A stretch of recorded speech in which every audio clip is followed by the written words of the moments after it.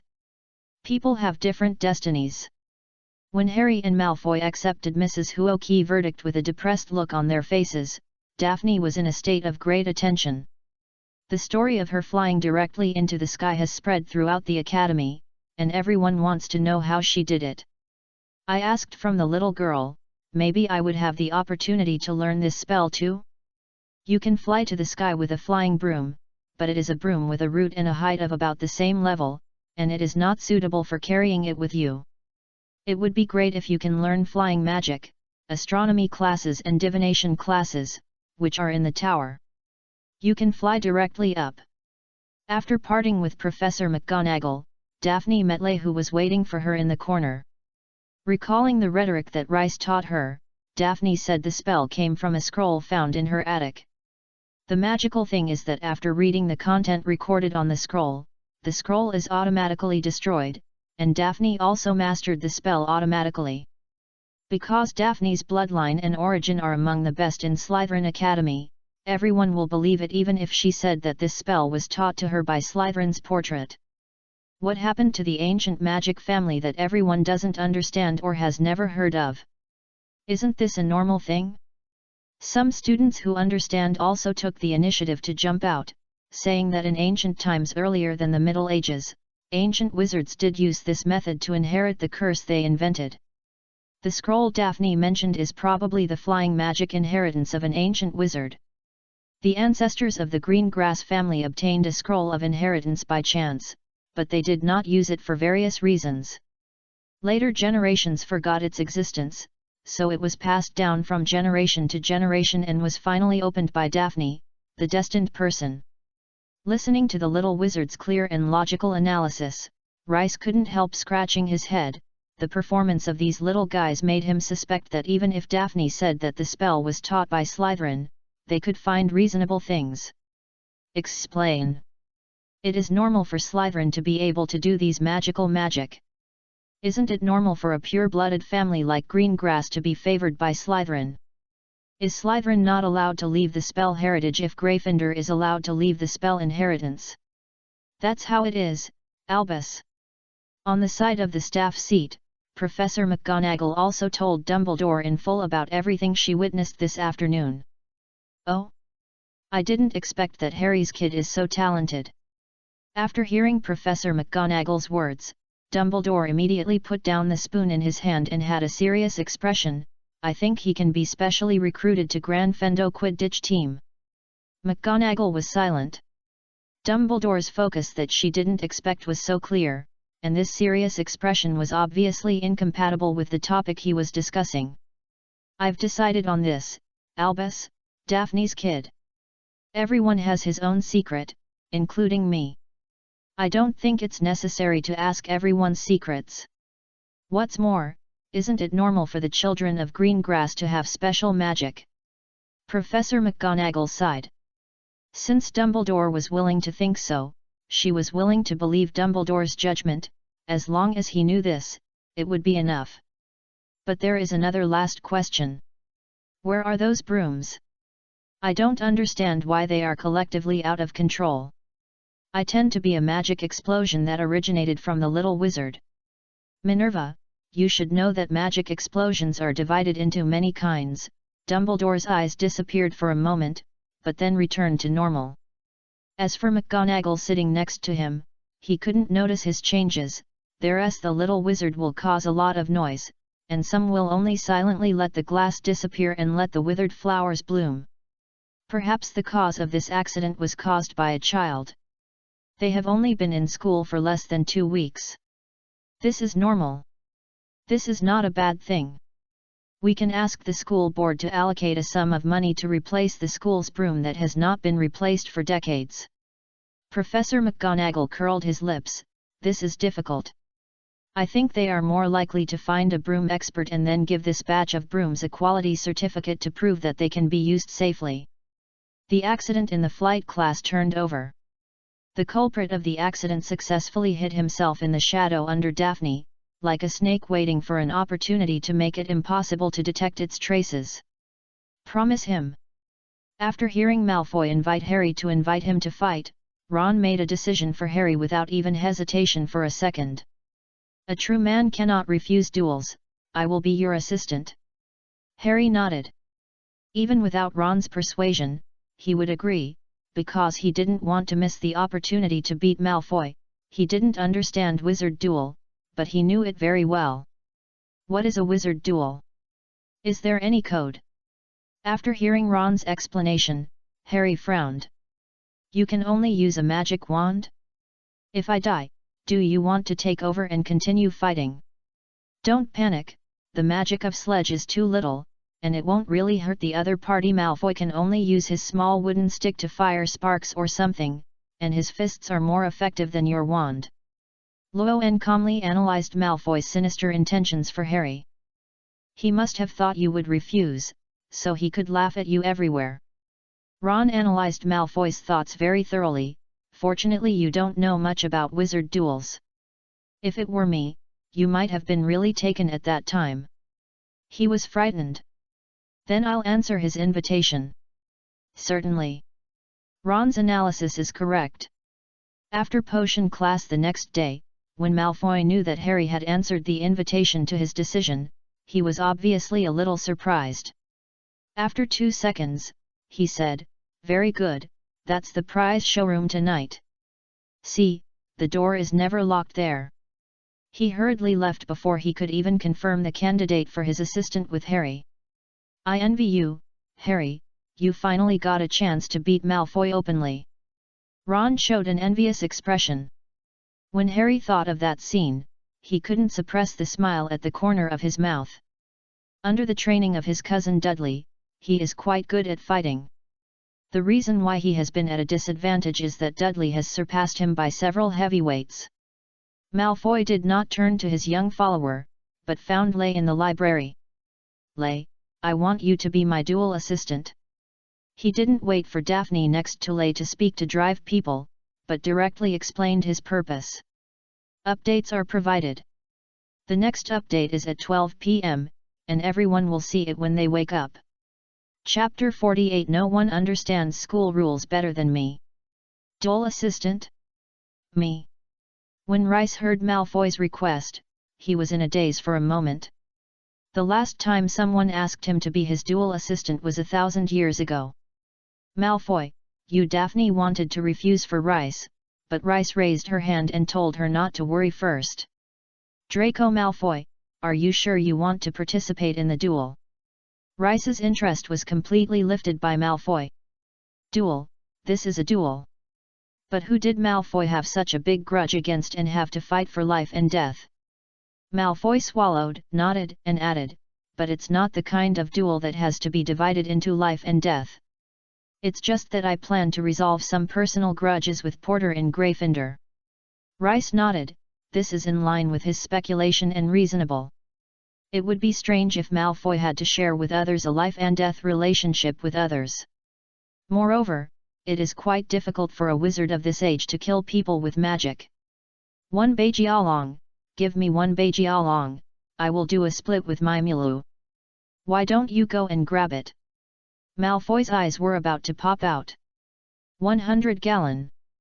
This money is almost as expensive as the annual expenses of an ordinary wizard family of 3, which is enough to squeeze Malfoy's small vault dry. This is already a discounted price. Rice spread his hands and said that the price was so discounted that it could not be discounted anymore. 1,000 years ago, if you want to use 100 gold coins, you hire him as a dual assistant? What kind of dreams do you have? Of course, one is to fight the powerful black wizard life and death, and the other is to help the children stand up and support the task. The difficulty of the task is very different. But his identity is here, and his relationship with Draco Malfoy is not very close. After consideration, Rice decided to charge a fee of 10 gallon. Malfoy could afford the money, so he went to the formality. If Malfoy had no money, he would be exempted from the negotiation. Malfoy's facial muscles twitched twice, indicating whether it could be cheaper. After being rejected, he gritted his teeth and agreed to Rice's offer. But pay afterwards. Rice once again rejected him neatly because it was not in line with the rules.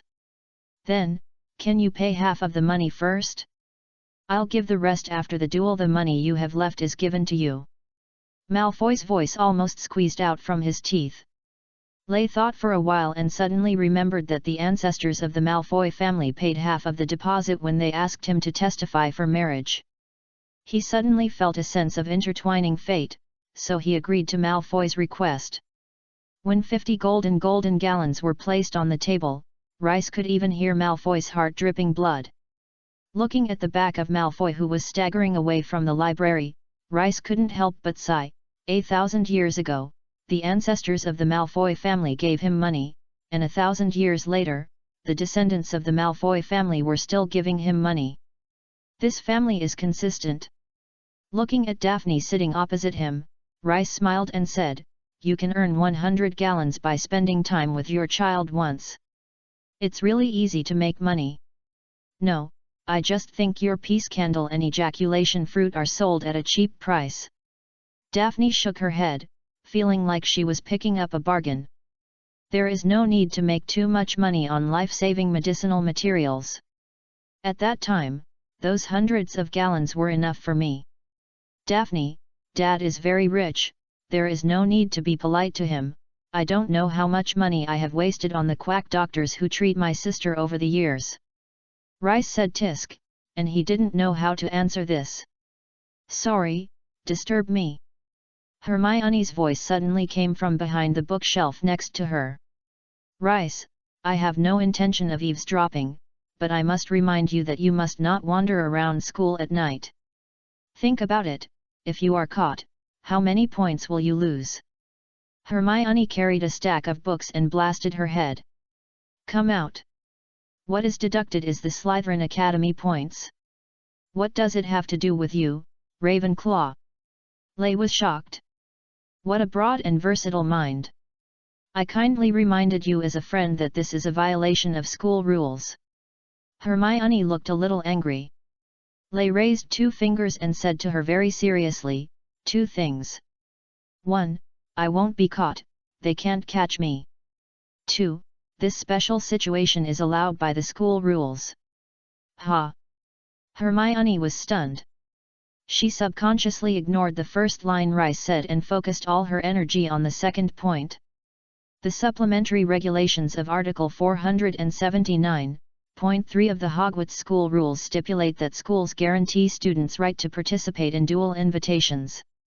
If the duel time and the curfew time overlap, the duel may ignore the curfew. This is Godric Griffin make more rules. Rice is too familiar with school rules. No one in Hogwarts understands school rules better than him. After all, it was formulated by himself and his friends while drinking. After hearing this, Hermione was stunned. A few seconds later, she hurriedly left, and after a while she ran back with a very thick book. Judging from the dust on the book, no one had borrowed this book for a long time. The book is titled Detailed Explanation of Hogwarts School Regulations, which records the school's school rules in detail. Hermione flipped the pages quickly and found the one Rice said. "Look, I didn't lie to you, right?" Lay shrugged. "He is really cheating." He was fooling Hermione by relying on his understanding of school rules. The premise of violating the curfew using the duel as an excuse is that the dean of the students' college must be aware of the duel, and it would be a hell of a Snape if he knew there was such a duel. Rice deceived Hermione by hiding some facts. She left with the heart of "I don't understand, but I was shocked." At 11:30 p.m., Rice turned over and sat up from the bed. Draco had already set out and he said he was going to the duel site in advance to get familiar with the terrain. Lay put on his robe, picked up his wand, and walked out of the common room quietly. He climbed the stairs and came to the third floor, crossing a corridor to block the prize showroom. Malfoy is not here. There was a sound of footsteps behind Rice. He looked back and found that it was Harry and Ron.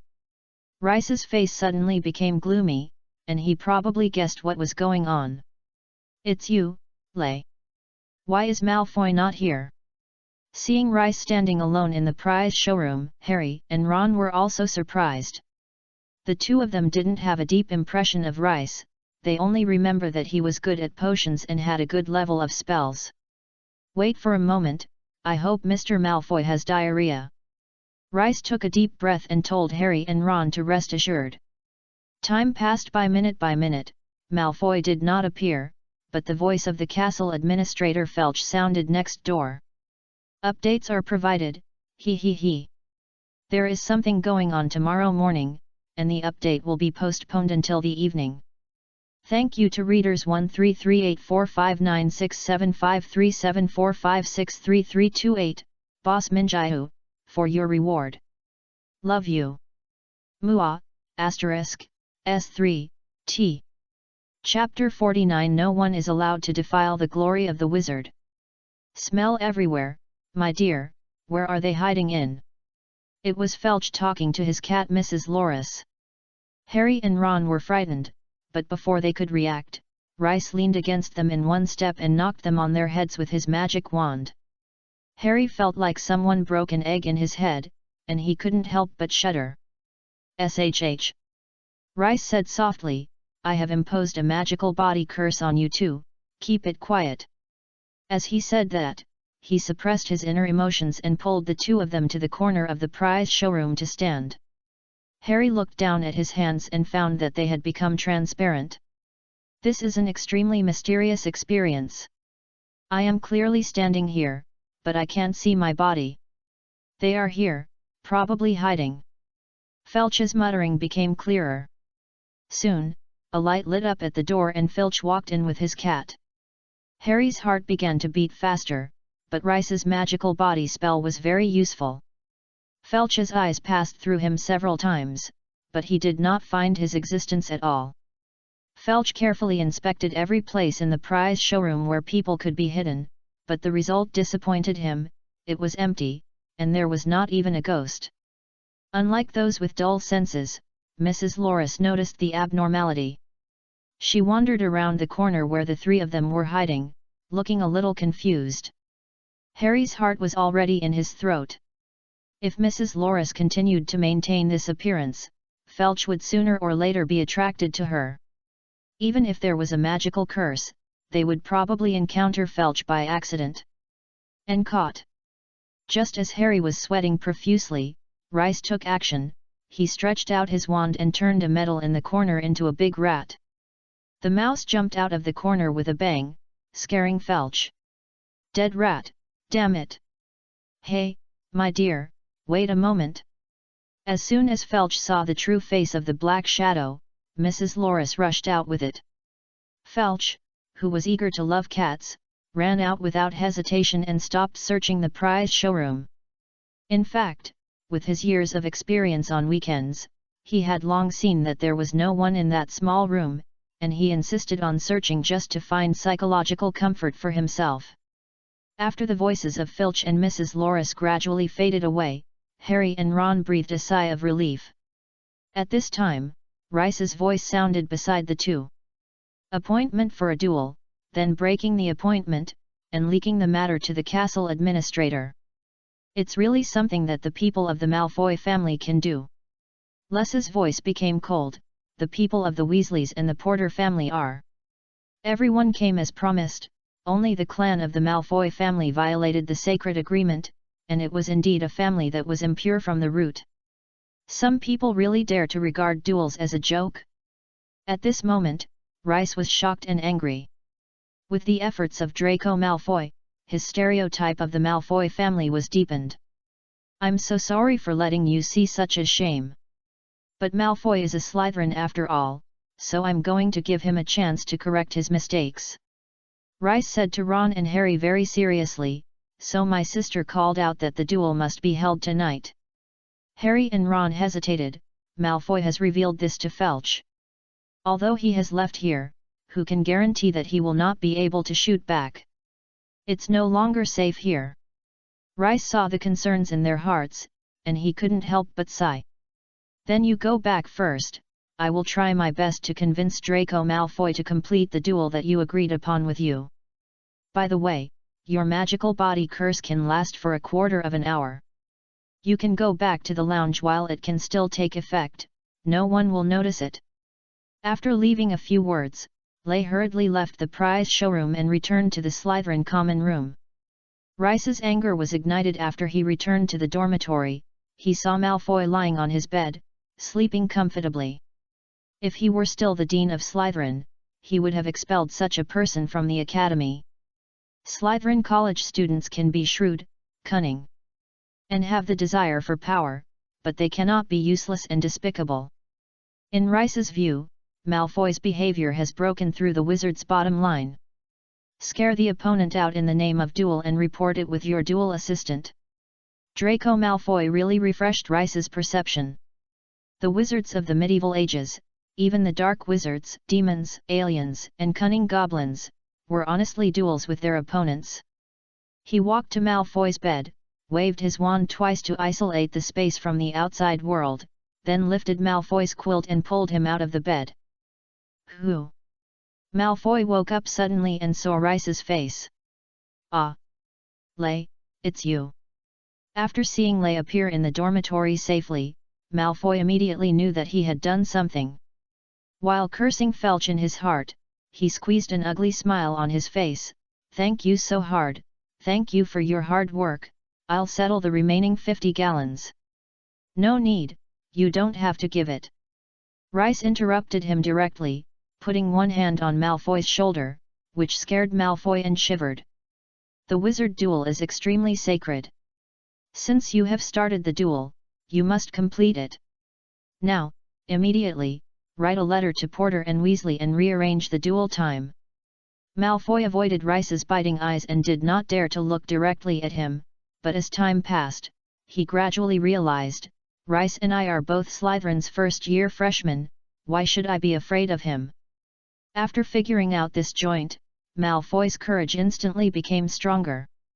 He said with confidence that he had not made any appointments with Harry at all. Duel? Dull? You saw that I made a duel with him. Are there any witnesses? If there is no evidence, don't talk nonsense. Malfoy's voice returned to his original sloppy and smooth manner. Lay was quite moved. Some people are really capable of talking lies with their eyes open, but he seems to have overlooked a problem. This is the magic world. If you want people to spit out the truth, Lay can find 5 or 6 ways. He wanted to extract Malfoy's memories from his mind, but then he changed his mind. You are not worthy of being a Hogwarts student. Rice took out his wand and said softly. 2 light balls emerged from the tip of his staff one after another and flew into Malfoy's body. Reflect on it carefully, you can only become a wizard after I think you can become a wizard. After leaving such a strange sentence, Lay left the edge of Malfoy's bed. Chapter 50 Squid Malfoy. Malfoy was startled when the ball of light floated into his chest. But after he recovered, he found that nothing had happened. He touched his body, but did not notice any abnormality. Malfoy instantly judged that Rice was bluffing. What is it? Isn't it just a little talent for potions, and he really treats himself as a character? He looked in the direction of Rice's bed and cursed in his heart. At the same time, I comfort myself in my heart, except being fired, no one can deprive himself of the right to be a wizard. After his mood calmed down, Malfoy lay back on the bed and fell asleep. The next morning, Malfoy, who had a good sleep, felt refreshed and looked around in the dormitory for a week and found that Rice had gone too, and his mood couldn't help but get better. Lay is like a stone in the toilet, and he is as smelly and hard as a stone in the toilet. After several targeting him, he makes him dirty, so he simply loses his eyes and is not upset. Just as I heard Malfoy's voice, Rice has gone out early and returned late these 2 days, making Malfoy unable to see him for most of the day. Malfoy had a happy weekend. But this joy came to an abrupt end in Tuesday's transformation class. Before today's course starts, I need to check your studies last week. Ignoring the contemptuous gazes cast by Harry and Ron, Malfoy calmly put his wand on the table, waiting for Professor McGonagall to arrive. The content of the brief test in the classroom is very simple, turning a match into a needle. Professor McGonagall even relaxed the requirements, as long as the appearance of the matches can undergo significant changes, because this is a qualitative change from nothing to something, and the rest is just to practice hard.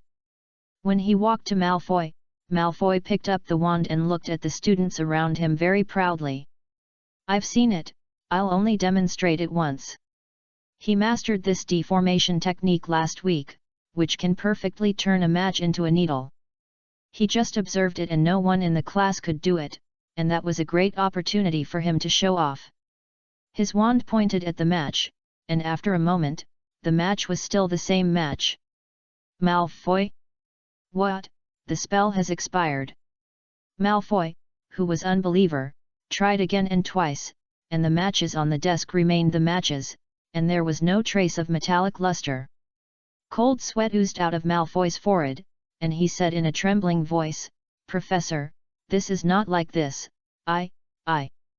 Malfoy, who has always been slick, was speechless at this time. How could he explain to Professor McGonagall that he could have completed the deformation before, but now he can't do anything? "Mr. Malfoy, you should put more effort into the transformation. There is another transformation this Thursday.